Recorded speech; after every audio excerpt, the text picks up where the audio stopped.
And when the parliament does resume, of course, it is going to be about that federal budget.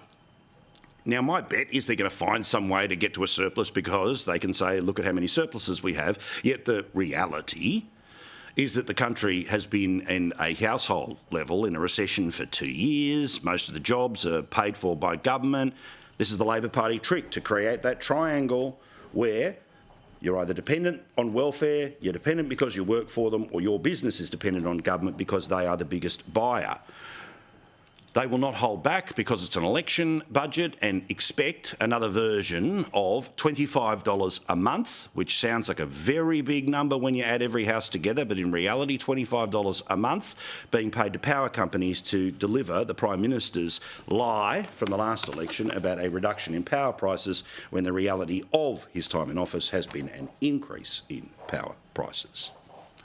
But it cannot go without saying that today is a day that has puckered a few people in the political world in and around the news poll that came out today.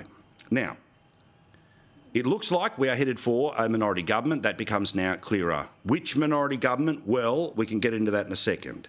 As you know, it is a two-party preferred at the moment of 51 to 49, so basically, statistical error. It could be Labor up 51, it could be the Coalition up 53, or down to 47. So we're in a very tight area right now.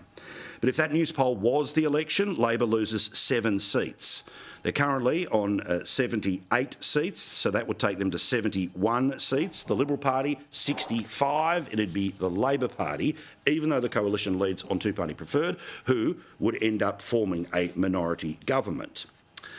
But there is something that I did want to note, which is there's a confusing sub-message, which is not me blaming the pollster, it's just there are two results that don't quite match at the moment. Literally, 2 weeks ago, one of the sub-questions, apart from who are you going to vote for, was does this government deserve to be re-elected, or is it time to give somebody else a go? It produced headlines like, the majority in the mood for a change. In fact, only 34% of people told Newspoll 2 weeks ago that the government deserved to be re-elected. 53% say give someone else a go. But what we have learnt today is that apparently a majority of people don't think that the opposition in the same poll are ready to form government. But before you think I'm going all doom and gloom here, there is a huge opportunity which has been presented by the Prime Minister putting a budget on the table. Now, yes, that means another week of Grim Jim and another couple of weeks of them previewing and leaking and ruling in and not ruling in.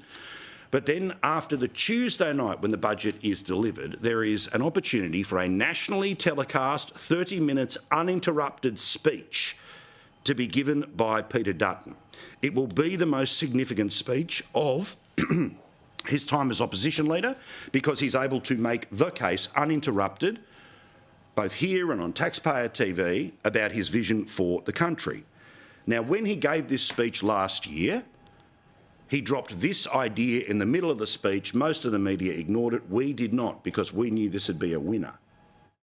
The Coalition can free up almost 40,000 additional homes in the first year and well over 100,000 homes in the first 5 years.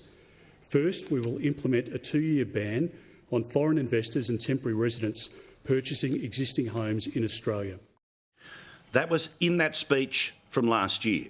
There has to, of course, be big things in there about the economic agenda, but that is a values-based principle that polling has shown us many months after, and we know the government's trying to do some version of a copy, but that has the support of 73% of people in marginal electorates. 73% support, and that's what I've highlighted there for you in the bottom left-hand corner. 62% of workers agree on a ban, on Dutton's ban on foreign ownership. 79% of his own voters, even 58% of Greens voters, overall 69%, but in those most marginal seats, 73%.